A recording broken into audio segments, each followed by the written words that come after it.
61% of today's young adults who had been churched at one point during their teen years are now spiritually disengaged. In other words, they're not actively attending church, reading the Bible, or praying. Through my experience as a youth group leader and Sunday school teacher, I can testify that that statistic is true. I've seen the evidence. This is a problem that needs to be addressed by Christian parents. This is part one in a series about why Christian education. In this series, we're going to talk about worldly influence on our children outside of school, worldly influence on our children from public education, the results, what has happened and is happening to our kids, why it's happening, and what we can do about it. Start with worldly non-Christian influence on our children outside of school. If your children are typical, they are involved with a variety of activities after school and on weekends. Many play sports, some take music lessons, some are active in Boy and Girl Scouts. But the majority of our children's time after school and on weekends is spent looking at screens. Screen time includes television, the internet, social media, video games, and movies at the theater.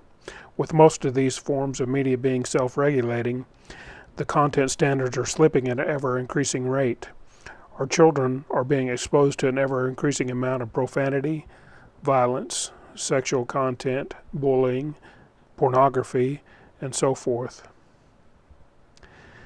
In a 2004 study from the Harvard School of Public Health, the following points were made concerning motion pictures. A decade of ratings creep has allowed more violent and sexually explicit content into films, suggesting that movie raters have grown more lenient in their standards. The rating system is run by the Motion Picture Association of America. The MPAA is the Studios Trade Association. The MPAA appears to tolerate increasingly more extreme content in any given age-based rating category over time. Rich Taylor, a spokesman for the MPAA, pointed out that the standards for judging acceptable depictions of sex and violence in American society were constantly changing, and that it would not be surprising if that changed for movie ratings as well. There's a vicious cycle of decreasing standards over time. Audiences watch a movie that has violent sexual content and profanity. The audience becomes desensitized to the content. The studio makes another movie with ever-increasing amounts of violent sexual content and profanity so it will get attention and draw an audience. The studios then rate the movie according to the standards of society, which are now more tolerant of the violent sexual content and profanity. Then the audiences watch the new movie and the cycle starts over again.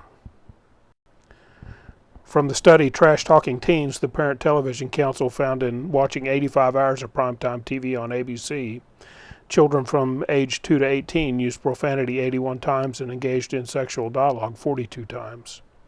Later in that same study, they conclude that children are influenced by other children in the media, and that children hearing profanity in the media increases the likelihood of children using profanity.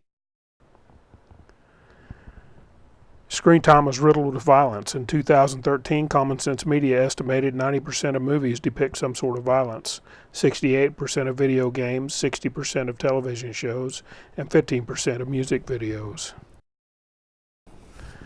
A summary from the Parent Television Council relays the following information.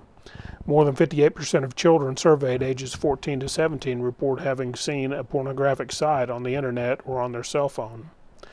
50% of teens frequently communicate online with someone they've never met in person, and 37% of teens have received a link to sexually explicit content. Common Sense Media concluded that 1 in 4 teen social media users say they often encounter some type of hate speech online, such as racist, sexist, or homophobic remarks. But it's not clear what portion of that includes threats or discussions of physical violence. So how much screen time are our children actually getting? First, let's look at a couple of numbers that will help you believe, understand, and digest the statistics. According to the Parents Television Council in 2011, 36% of teens had a smartphone. In 2014, 79% of teens had a smartphone. It would be a safe bet to assume that even more teens have a smartphone today.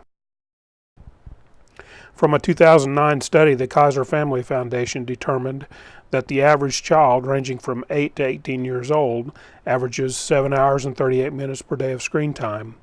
If this isn't bad enough for you, your children, on average, spend 3 hours and 7 minutes multitasking screen time. In other words, while sitting in front of the TV, they are also engaged in social media on their phone or iPad, or they are doing something similar to it. So in actuality, they're getting 10 hours and 25 minutes of screen time per day. Remember, this study was done in 2009. In 2017, ChildWise did a study in England and said that screen time among children set an all-time high. So more than likely, your children are getting even more screen time than what we think. I can hear it now. Well, my child doesn't get that much screen time. They're too busy with sports and other activities. Really. I've been on the soccer fields and the football fields. I've been to the scout camps. I've been on field trips and campouts. Do you know what often comes up as conversation among your kids? Hey, did you see this YouTube video? Hey, I saw this show the other night on TV. Our kids, even Christian kids, get a lot of screen time. Just one more point while we're talking about non-screen time activities. Even if your kid doesn't get a lot of screen time because they have so many activities, they interact with other kids that do. These other kids may or may not have the same values that you're trying to impart on your children, but almost guaranteed they will influence your child one way or another. We have determined that our kids are exposed to crazy amounts of screen time every day. We've also looked at the ever-degrading content that they are exposed to on all of those different screens.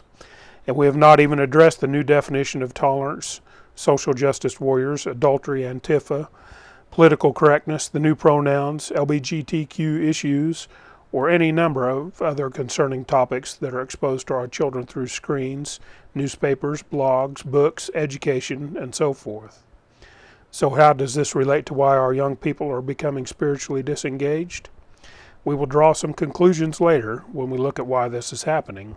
For now, let's look at one last quote. In a January 28, 2017 article for the New York Times Sunday Review, Adam Bear and Joshua Knobe summarized the results of a paper they had written for the journal Cognition. They said, "Our work thus offers support for those who worry about normalization, that things, simply by becoming more common, become more acceptable. The same holds true for gay marriage or gender reassignment surgery or any other controversial institution or practice that becomes more widespread."